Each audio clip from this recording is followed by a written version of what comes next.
Bonjour à tous, bienvenue sur la chaîne des aventurières. Je suis Laure, la fondatrice des aventurières. J'accompagne des entrepreneurs à monter leur business version plan A. Et aujourd'hui, je suis avec Fanny qui a travaillé avec moi l'année dernière et qui, du coup, a accepté de faire ce témoignage pour raconter un peu son parcours et le coaching. Yes. Est-ce que tu peux nous dire déjà ce que tu fais? Je suis énergéticienne et je développe actuellement une formation. Et du coup, je travaille ma pédagogie sur l'intelligence émotionnelle dans les entreprises. Excellent. Voilà. Quand on s'est rencontrés, qu'est-ce qui t'a motivé à prendre un coaching? Qu'est-ce qui m'a motivée? En fait, quand je t'ai contactée, j'étais sous l'eau, totalement sous l'eau, en fait, parce que je prenais conscience qu'il y avait une notion de développement dans l'activité. Ouais, je recevais des personnes en individuel. J'étais salariée à temps partiel. J'avais envie de mettre en place des ateliers que j'avais déjà commencé à mettre en place et je voyais qu'il fallait que ça aille plus loin, mais je ne savais pas du tout ni comment. Enfin, voilà, j'avais besoin de structure, en fait. J'avais besoin de structure. Et d'augmenter mon chiffre d'affaires aussi. Voilà, concrètement. Et qu'est-ce qui a fait le déclic? Parce que du coup, tu étais dans cette situation de j'ai pas beaucoup de temps, il y a beaucoup de choses qui Ouais, sont, voilà, comme tu dis, qui manquent de structure ou de clarté. Il faut que j'augmente mon chiffre d'affaires et je fais ce choix de dépenser de l'argent en fait. ouais. C'est pas un Euh, choix évident. oui et non en même temps. Oui, en fait, j'ai toujours eu, par contre, conscience que c'était nécessaire d'être accompagnée pour pouvoir avancer. J'ai toujours été accompagnée, alors par des énergéticiens, je continue toujours, mais jamais par un coach. Donc, je savais qu'il fallait que je fasse un choix et que je m'engage dans cette voie-là. Il se trouve que j'ai découvert le profil des aventurières, que j'ai découvert tes vidéos aussi par le biais de Flora. Donc, quand je t'ai vu, j'ai fait ah mais cette fille c'est absolument génial, c'est bon, c'est elle, voilà. Et et en même temps, je disais non par rapport à l'engagement à l'argent, c'est-à-dire que en fait j'ai une somme d'argent qui est rentrée au moment où j'ai fait appel à toi, donc je savais en fait que quelque part ça n'allait pas me coûter de l'argent, et c'est d'ailleurs, je pense, à cause de ça qu'il y a plein de choses que je n'ai pas débloquées ou que j'ai mis du temps à débloquer, c'est-à-dire que j'ai pas du tout challengé en fait bah, il faut que ça rentre, quoi. Voilà. Quelque part, j'ai malgré tout entretenu un flou autour de la gestion de l'argent, de l'entrée d'argent et de l'énergie qu'il y a autour de l'argent. Ok, c'est hyper précieux ce que tu amènes sur ce sujet-là.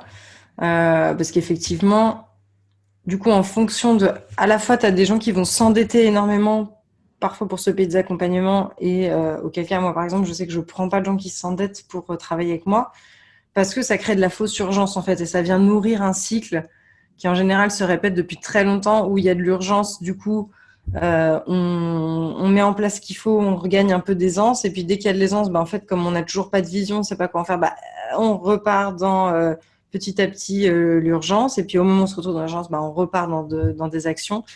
Et donc effectivement, là, pour toi, il n'y avait pas du tout d'urgence au sens où l'argent venait pas directement de ton business, Ouais,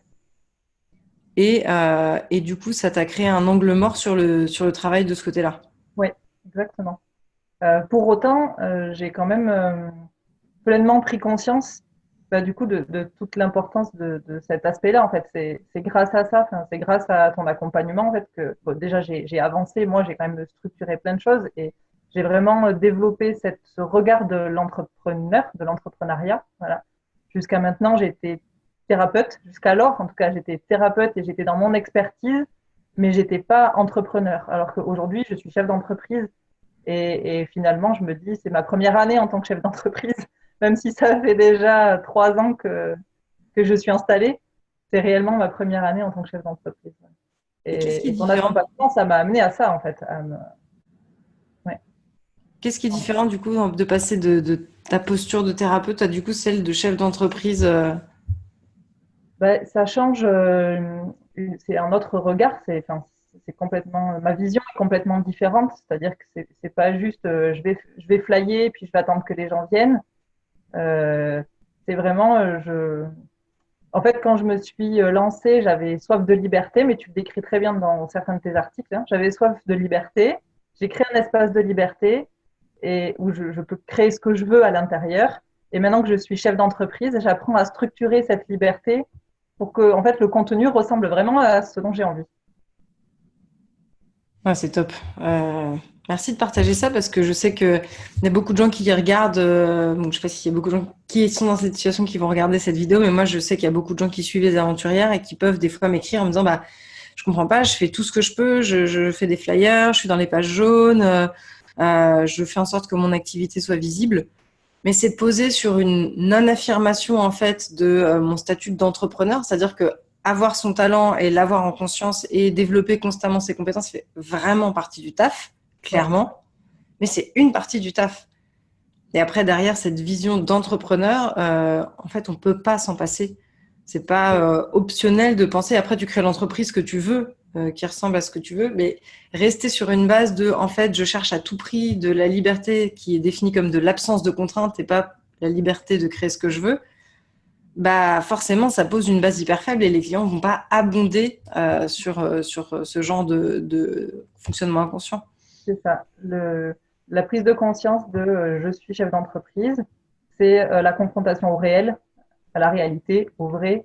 Et c'est ça qui m'amène à me recentrer vraiment sur, bah, finalement, sur moi, sur ce que je fais, puis sur les gens, sur la réalité aussi de ce que vivent les gens. Donc c'est tout ce travail-là que je continue de faire aujourd'hui. D'après toi, qu'est-ce qui se serait passé ou t'en serais où aujourd'hui si t'avais pas du coup fait cet accompagnement? Euh, je serais encore plus en noyade, je serais noyée. Non, je sais pas. Franchement, je crois que je crois que je me poserais sincèrement la question de est-ce que j'arrête, est-ce que je vais pas arrêter, parce que j'aurais pas développé, je crois, ou bien trop tard, cette notion de un moment j'investis sur moi. Aujourd'hui, je peux investir sur moi et sur mon activité. Voilà, si je dois aujourd'hui, si je dois appeler une banque ou une structure pour avoir de l'argent, par exemple, pour développer mon projet, j'ai plus peur de le faire. Voilà. Alors que avant de te rencontrer, il n'y a plus d'argent, j'arrête. Ben voilà, c'était euh, ouais. Donc je pense qu'aujourd'hui, je me poserai la question d'arrêter. Ce qui Le n'est pas fameux cycle. aujourd'hui, je décide d'investir sur moi. Donc il y a des choses que j'ai bien ciblées que je continue et je développe, et il y a des choses que sur lesquelles j'ai envie d'investir pour la continuité de mon activité. Qu'est-ce que qu'est-ce qui t'a surpris dans ce coaching? Qu'est-ce qui m'a surprise euh, déjà, euh, déjà le côté confrontant et je m'attendais à avoir, enfin, je cherchais en fait un soutien extérieur, alors qu'en fait j'ai trouvé quelqu'un qui me renvoie à moi. Et, euh, et j'en avais besoin en fait. Je ne savais pas le verbaliser, mais j'avais besoin de ça. Voilà. Donc c'était une bonne surprise parce que quand je voyais tes vidéos, je me disais, mais moi j'en suis exactement là, mais juste l'étape en dessous. Donc elle va me comprendre et tout, ça va être génial, elle va savoir me guider. Ouais, alors, en fait, non, pas du tout. C'est moi qui me guide. Voilà, mais avec l'énergie qui me plaît pour y aller, quoi. Ok, très chouette, très clair. Est-ce qu'il y a un dernier truc que tu as envie de partager par rapport à ce qu'on a fait ensemble ou je sais pas si quelqu'un regarde et se dit ah je sais pas j'hésite à me faire coacher je sais pas comment savoir si c'est une bonne décision pour moi d'aller me faire coacher. Bah, si tu hésites, c'est que c'est la bonne décision.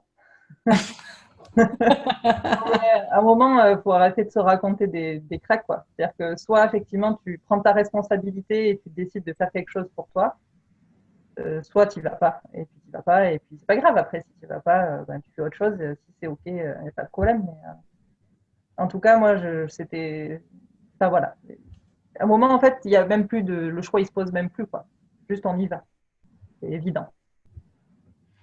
Et c'est quoi la différence par rapport à comme toi tu disais ça faisait quelques années que tu étais installé et que tu étais accompagné en énergétique donc sur ton métier mais Oui. aussi en énergétique on débloque des choses bah voilà par rapport à l'argent, par rapport au temps, par rapport à la posture. Euh, Ouais, qu'est-ce qui a été différent là-dedans, dans le coaching par rapport à ce que tu faisais déjà? Et je trouve que c'est très complémentaire. justement dans cette histoire de rapport au réel. C'est-à-dire que le soin énergétique, ça vient débloquer plein de choses, ça vient libérer, ça m'aide à prendre conscience de mes modes de fonctionnement et à les observer. Le coaching, ça me permet de passer à l'action consciemment et d'être dans le faire davantage. C'est-à-dire que je sais que j'avais plus de... Enfin, les soins énergétiques vont faciliter la mise en action, mais là, j'ai un... Enfin, c'est hyper complémentaire parce que du coup, je décide de passer à l'action sans forcément attendre quelque chose.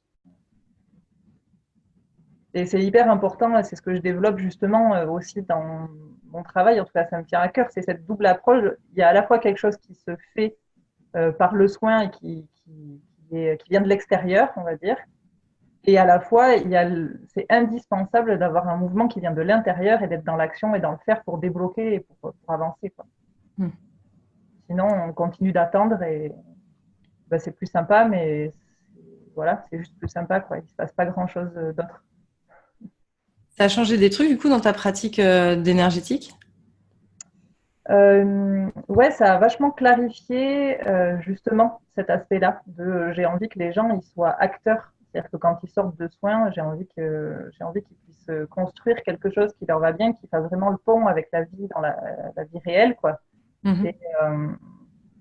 Et, du coup, je travaille plus sur la prise de décision. J'ai envie de travailler vraiment là-dessus aussi, de venir débloquer le processus de la prise de décision pour, pour que les gens intègrent ça davantage, qui ressortent avec cette envie et cette capacité de décider, et aussi au niveau de ma pédagogie.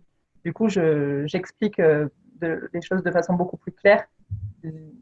Ouais, j'ai approfondi, clarifié, restructuré ma façon de présenter ce que je transmets. Ok, top. Bon, un bon investissement. Ouais, trop contente.